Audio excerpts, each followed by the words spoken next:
Hello friends, welcome back to the new video guys. In this video guys, I am going to show you guys how can you change your hotspot device name in your Poco phone guys. You want to change guys your hotspot device name, so guys you can change. And guys now let's see how to change hotspot device name. So first of all guys, open your phone setting to change your hotspot device name. So as you can see guys, this type of setting. So guys, what will you have to do guys? You can see guys your portable hotspot setting guys. You can see. So guys, tap here.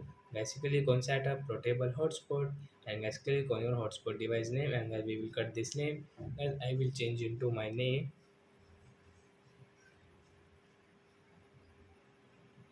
So example for guys, I will take my name and guys right option guys, first of all tap here to change it.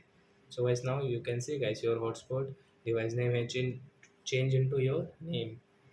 So I hope friends you have understood how to change hotspot device name in our Poco phone. So that's it guys. Thanks for watching. So guys now we will meet on next video guys with new topic. Before going guys, please go and like my video, subscribe my channel. Bye bye friends.